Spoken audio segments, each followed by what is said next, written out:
halo.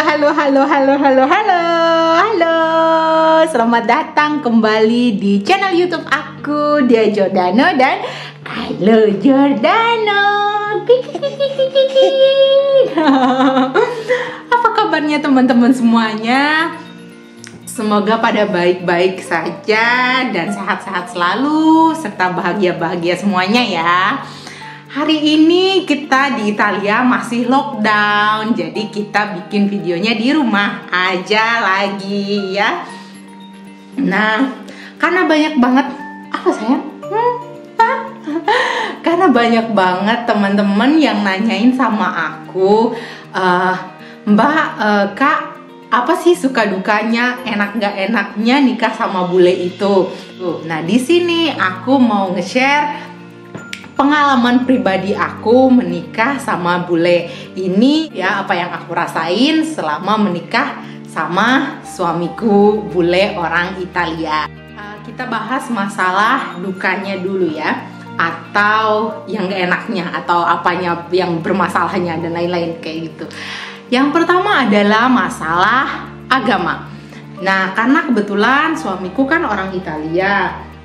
Orang Italia itu mayoritasnya hampir semuanya mereka beragama Katolik. Nah, sedangkan aku orang Muslim, jadi otomatis kita kayak beda keyakinan kayak gitu ya. Nah, sebelum nikah, jadi kita itu sebelum menikah aku obrolin baik-baik kalau di Muslim kita harus satu agama, dan alhamdulillah suamiku mau ikut aku ya. Jadi kalau yang mereka udah sama agamanya, jadi nggak akan jadi masalah ya, bukan masalah ya, maksudnya nggak akan jadi kendala utama buat menikahnya gitu. Jadi makanya kalau kalian udah punya pacar bule atau mau punya pacar bule dan berniat nikah sama bule, diobrolin dulu sebelum menikah yang jelas maunya kayak gimana, masalah agama kayak gitu. Nah, yang kedua adalah bahasa. Jadi di sini masalah bahasa, karena sesuai pengalaman aku awalnya nggak bisa bahasa Inggris sama sekali ya. Jadi pertama sama suamiku itu kayak kita LDRan kan lumayan lama. Jadi kayak semua chatan dia aku pakai Google Translate kayak gitu. Terus mau ngomong juga susah, beribet. Nah, kita harus siap belajar bahasa asing, terutama bahasa Inggris. Atau ada juga bulenya yang belajar bahasa Indonesia. Yang ketiga, tradisi. Tradisinya itu semuanya berbeda ya, dari cara makan, cara berpakaian, cara ngomong, semuanya beda gitu. Aduh, kayaknya mau tidur ini anak. Kalau di kita kan tabu ya buat bukan pegangan tangan, kayak peluk-pelukan, cium pipi kanan pipi kiri, atau ciuman sama suami sendiri itu di tempat umum itu kan agak tabu ya, maksudnya kurang sopan, gak sopan kayak gitu. Sedangkan kalau di sini, kalau bule kan hal yang sangat-sangat biasa banget gitu tradisinya, otomatis beda ya. Jadi kita harus bisa menyesuaikan sama mereka, dan mereka juga harus si suami atau si bule juga harus menyesuaikan tradisi kita. Jadi sama-sama harus saling mengerti. Nah, keempat adalah makanan. Nah, contohnya aja kayak gini deh, kalau menikah sama bule ya. Kalau kita sarapan, kadang bubur ayam, nasi goreng, atau makan nasi langsung, atau nasi uduk, apalagi ya, atau gorengan kayak gitu kan. Sedangkan mereka kan udah beda. Kalau di Italia mereka sarapannya biasanya minum kopi sama pastry kayak gitu. Kalau kayak kue-kue, mereka makan sereal sama susu, atau roti sama susu, atau beda, pokoknya beda banget. Jadi makanya ya, kalau kita tinggal di luar negeri itu bakalan kangen banget sama masakan Indonesia, apalagi nasi Padang, ya Allah. Nah, yang kelima, ribet banget ngurusin dokumennya. Jadi nikah sama bule itu ngurusin dokumennya nggak semudah nikah sama orang Indonesia. Sama bule itu ribet banget, apalagi kalau kita mau nikahnya di Indonesia. Kalau nggak salah ini ya, aku lupa ingat waktu itu juga. Jadi kita itu kayak harus nunggu kayak ada juga teman aku yang mau nikah di Indonesia itu dia harus nunggu sampai 6 bulan kayak gitu baru bisa nikah, karena harus segalanya pokoknya ribet banget ngurusinnya. Nah, kebetulan aku nikah sipilnya atau nikah negaranya sama suami aku itu di Australia. Alhamdulillah di sana gampang banget. Yang keenam, kalau kalian tinggalnya di luar negeri ikut suami, bakalan sedih karena jauh dari keluarga. Otomatis pasti kangen karena kita nggak bisa ya pulang tiap bulan kayak gitu. Otomatis paling 1 tahun itu sekali gitu pulangnya, atau 2 kali kayak gitu. Deritanya kangen sama keluarga, jauh dari keluarga, amit-amit ya Allah, kalau kayak kena musibah, keluarga kita kena musibah, kayak kalau mama aku sakit gitu, dia kena flu aja, kena demam aja, kita di sini tuh kayak khawatirnya kayak gimana, karena takut amit-amit naudzubillah ya, kalau seandainya kenapa kan kita jauh, nggak bisa langsung terbang ke sana. Bisa sih maksudnya, tapi kan nyampenya juga paling nggak 2 hari gitu ya. Makanya harus siap jauh dari keluarga kalau kalian nanti tinggalnya di luar negeri ya. Yang ketujuh itu, kalau kalian tinggal di luar negeri susah kumpul sama teman-teman. Maksudnya gini, karena banyak juga orang Indonesia kayak di sini di Italia contohnya ya. Banyak juga orang Indonesia, bahkan aku punya tetangga itu yang cuman 5 menit pakai mobil, dia orang Indonesia, orang Jakarta. Yang satu lagi kayak 7 menitan 10 menitan pakai mobil, tinggal dari rumahku. Jadi di sekitaran rumah aku aja aku punya 2 apa 3 temen yang asli orang Indonesia. Tapi mau ketemu itu susah banget karena di sini nggak tahu kenapa ya, karena mungkin sama-sama sibuk, terus masalah tetangga. Jadi di sini kebetulan aku pernah tinggal di Australia dan sekarang di Italia. Waktu di Australia orangnya itu masing-masing banget, terlalu masing-masing banget ya. Jadi sampai pernah punya pengalaman tetangga kita itu meninggal.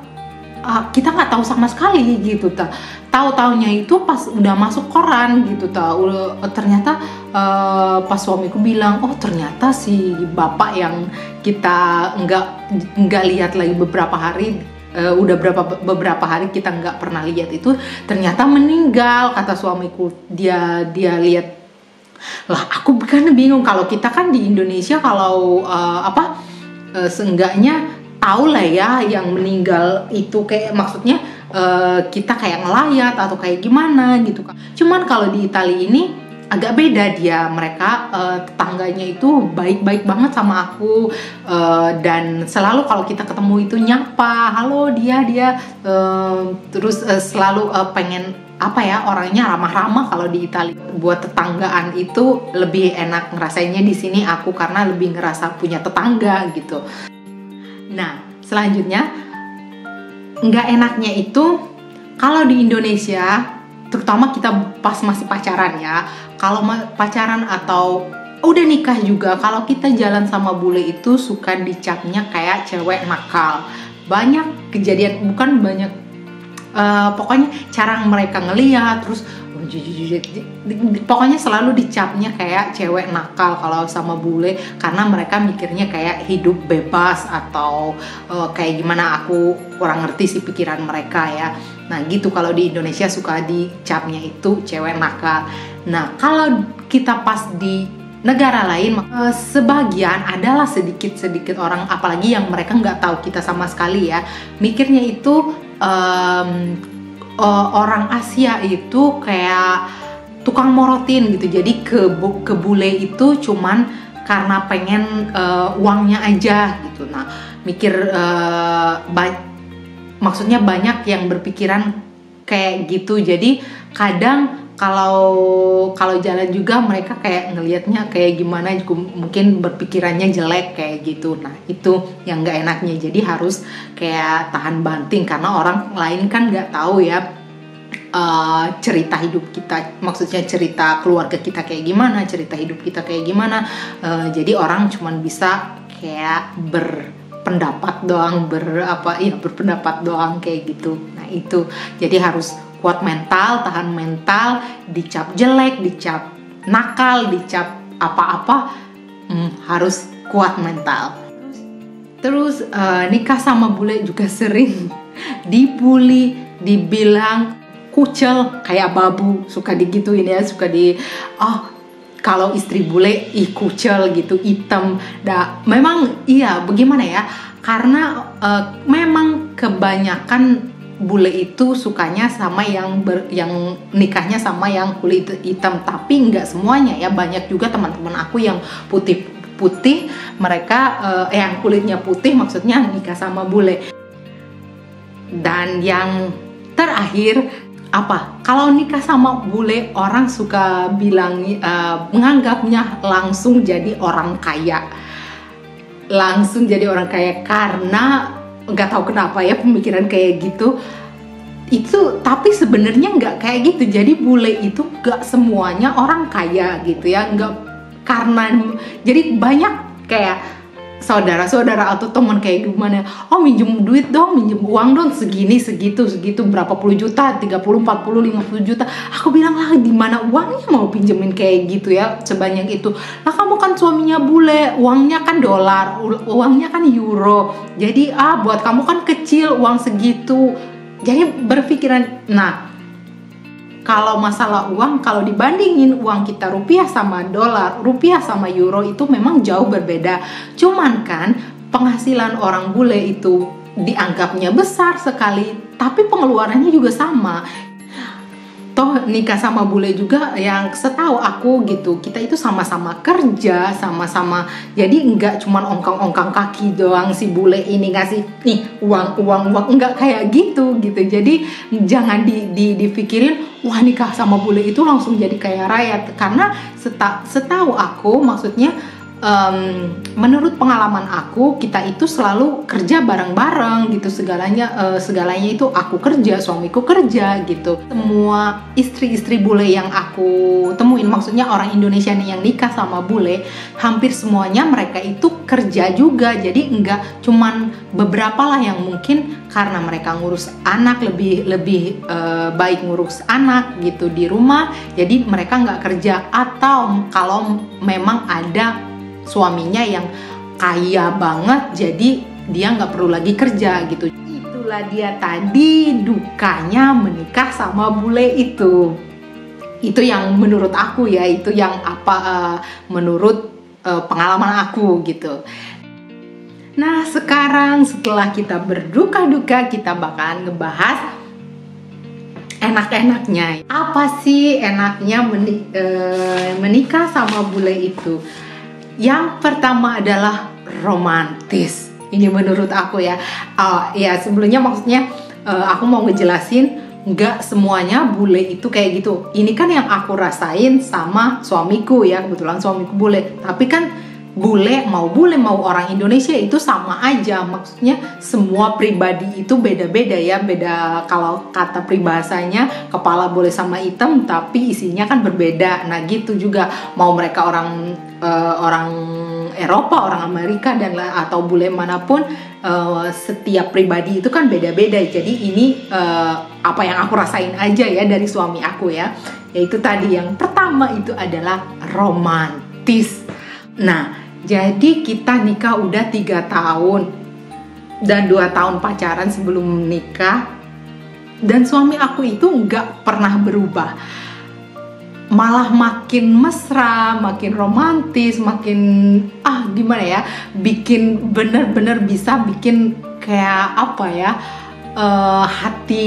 hatiku meleleh kayak gitu, bikin kelepak-kelepak setiap harinya gitu, hampir setiap harinya. Tapi ada juga maksudnya kita berantemnya, maksudnya beda pendapat, itu pasti ada ya.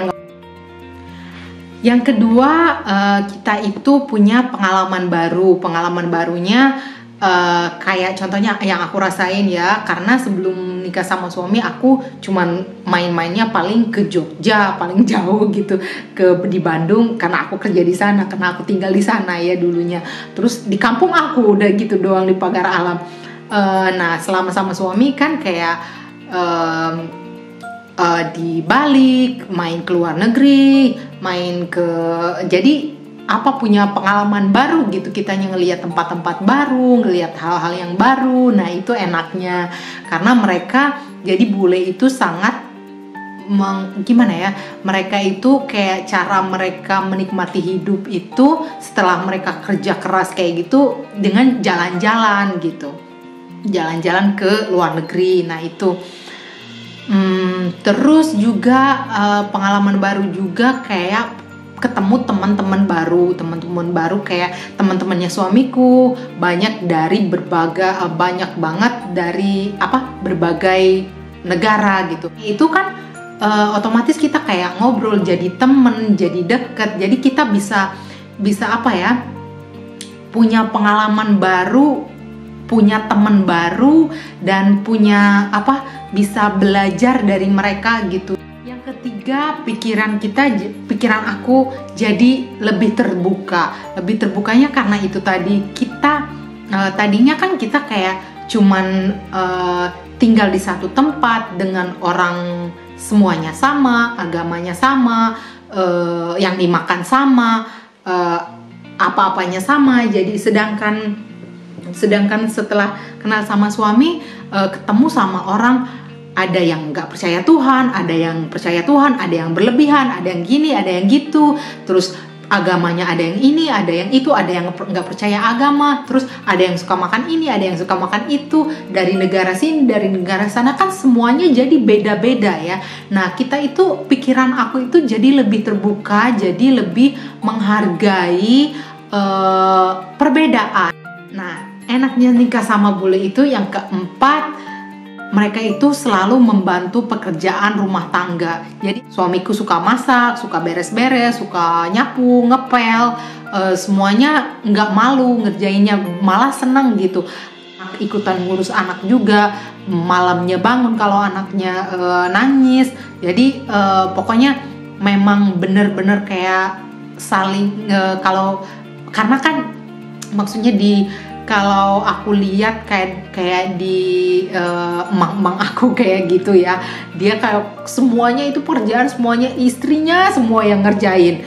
Jadi suami itu cuman nyari duit aja gitu, tugasnya seolah-olah kayak gitu. Ini yang aku lihat dari emang aku atau dari bapak aku dulu gitu, seolah-olah kayak gitu. Terus enaknya juga suami itu nggak sayangnya sama aku doang, tapi sama keluarga aku, sampai sama kakak aku, sama adik aku, apalagi kalau sama mama aku aja. Jadi bener-bener kayak perhatian, sayang, ngebantu dan lain-lain, itu dia emang sayang banget gitu. Jadi itu yang paling aku banggain, yang paling aku seneng dari suami aku. Suka ngasih surprise yang bener-bener nggak kepikiran kadang. Karena waktu itu dia kan di Italia, ada kerjaan di Italia, sedangkan aku lagi di Bali dulunya. Terus aku ulang tahun kan, terus dia datang dari Italia ke Bali cuman buat ngasih surprise buat ulang tahun aku. Terus apa lagi ya surprise-nya? Oh, yang paling berkesan banget itu. Jadi aku itu 2 tahun gak ketemu mama ya, karena kita tinggal di Australia. Nah, pas ulang tahun aku itu, dia kayak ngasih surprise sama keluarga aku, ngedatengin mama aku ke Bali. Dan I have a special guest.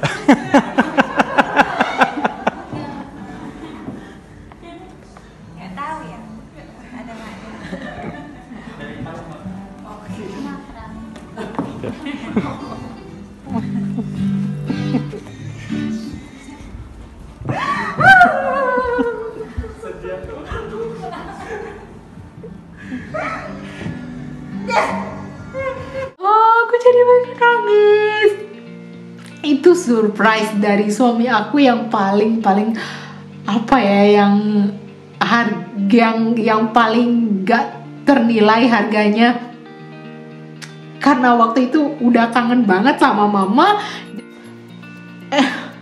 malah jadi lebay ya. Nah wajar, kangen juga sama mama jadinya. Nah kok nggak bisa berhenti jadinya, kok malah jadi pengen nangis terus ya. Nah itu dia tadi pengalaman enak gak enaknya, suka dukanya nikah sama bule menurut aku ya. Ini apa yang aku rasain.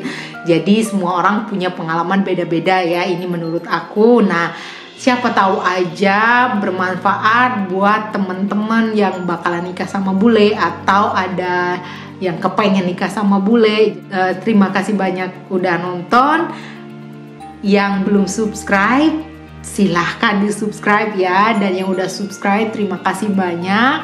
Sampai ketemu lagi di video selanjutnya. Jangan lupa kasih kritik dan saran di komentar ya. Terima kasih, bye.